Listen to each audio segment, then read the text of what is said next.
Let's walk through everything you need to know to list your product so you can start making real money. The reality is there isn't one perfect place to sell your stuff. There's advantages and disadvantages to everywhere you sell. I won't get into the pros and cons of every possible platform you can sell on, but here are some of the basics. The best way to approach selling is to think of each place you could sell like a different group of people. If I'm trying to sell my bike, I could go outside my house with a sign that says bike for sale. The only people who can buy that bike are the people who walk by my house. No matter how good of a deal my bike is, if someone doesn't walk by my house, they won't buy my bike. Now let's pretend instead that I rent some space in Times Square in New York City. Now there are hundreds of thousands of people that see me selling my bike. The chances of me finding the right person to buy my bike have increased dramatically. This concept is exactly the same when selling your stuff online. If you post something on a local website like Facebook Marketplace or Craigslist, your market of potential buyers is limited by those in your area. On the other hand, if you post stuff on online global marketplaces like eBay, anyone who visits that site can be a potential buyer. You also need to understand the cost of selling online. If you sell something on eBay, Mercari, OfferUp,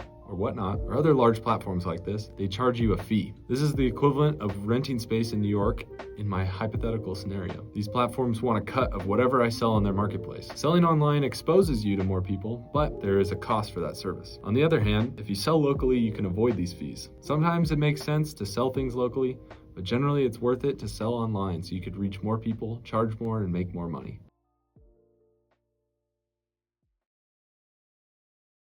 eBay is a great platform to start selling on because they have over 134 million people buying on their website. They have an established platform and it's easy to use. You can start by creating an eBay account at ebay.com and then click sign in. After you create an account, click list an item.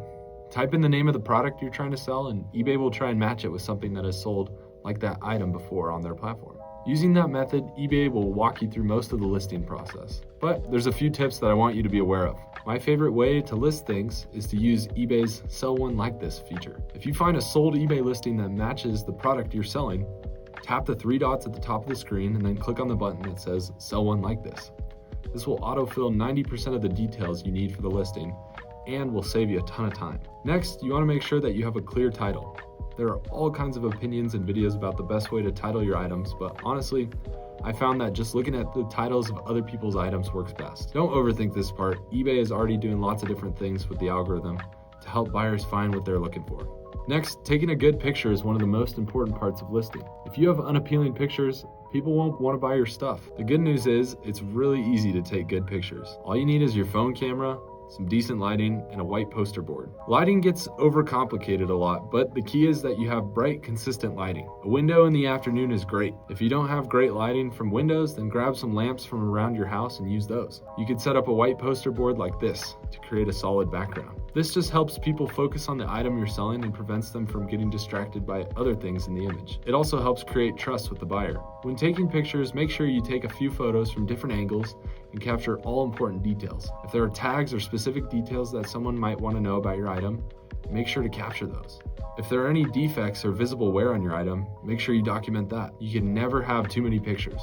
After you take photos of your item, you'll want to determine the condition, description, and details. eBay will ask you to enter a condition for the item, such as new, used, like new, used good, etc. You'll want to be very honest with the condition. If you say something is like new but it's obviously worn, your buyers will be upset and they'll rate you lower. For the description, always start by describing the condition of the item in more detail. If there's a scratch or a tear on an item, explain it. If it's missing something, explain it. If some part of the item doesn't work, explain it. There's no benefit in keeping secrets from your buyers. They'll figure it out when they buy it, and if they aren't expecting it, it will make them rate you lower, or they could even return the item, leading to less sales and less profit. This is also a good time to mention that you should always test your items before selling. You'll always make more selling an item if you can include the word tested in the title. This is how people know that your item works. It also gives buyers peace of mind when they purchase your item. Testing an item will look different depending on what it actually is, so you'll have to use your judgment for what that means. If you can't test something for whatever reason, make sure to mention that it is untested in the title and description.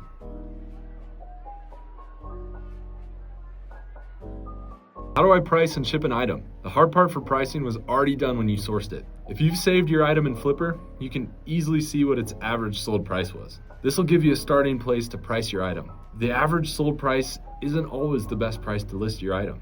I often go lower than this number to help my inventory move faster. On Flipper, if you scan an item, you can click Active to see all the currently listed items. If you look at the distribution chart, you can see how other people have priced this item. This can give you an idea of how to price your item so that it is an obvious pick to a buyer. There's different strategies to pricing, but fundamentally they all come down to how long you're willing to hold on to your item. If you sell your item lower than the average sale price, then your item is likely to sell faster. If you price it at or above the average sale price, your item is likely to sell slower. Keep this in mind as the inventory of items that you have builds up. You only make money when something sells, so it's usually to your advantage to have something sell rather than have it sit at your house forever. You can price your item as buy it now or an auction. Auctions are great for rare or collectible items, but for reselling general products, I'd stick with buy it now so that you can make sure you cover your costs. You can also select allow offers in the pricing section to allow people to send you offers. There are two main ways to increase your chances of an item selling on eBay: promotions and offers. Promotions are eBay's way of advertising your item to more people,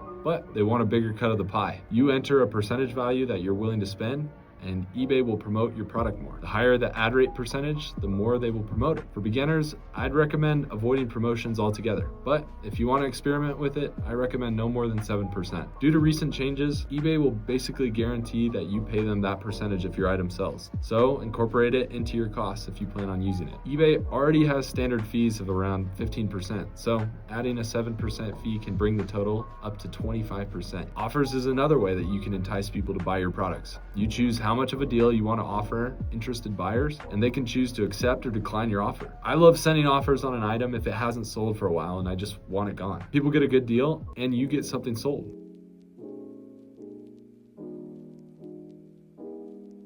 Lastly, let's talk about shipping. Shipping sounds scary, but it's actually much easier than you think. The shipping materials you need depend on what you're selling, but cardboard boxes, poly mailers, bubble wrap, and packaging tape are generally all you need. I'll have some links below of the things I buy, but anything you find will work. As far as shipping, you can read all of the possible shipping settings and make your own choices, but I'd recommend starting with these settings. Buyer pays shipping. Don't ship international. USPS media mail for books, movies, games, and USPS ground advantage for random stuff under 70 pounds. Then you're done. Wait for your item to sell. You want to confirm that your buyer is paid. And once they have, you have two options: print a shipping label yourself or get a QR code which you can use to get a label at a USPS drop-off location. If you're just starting, go with the QR code option. All you need to do is properly wrap and secure your item, then take the QR code to a drop-off location where they'll print the label out for you and attach it to your package. If you print the shipping label, just attach it to your package yourself. When you start selling more stuff, you'll want to get a thermal printer which will allow you to print the labels as stickers that you can just slap on your package. That's everything you need to know to start making money reselling. Next, I'll talk about other tips to scale your reselling and start making serious money.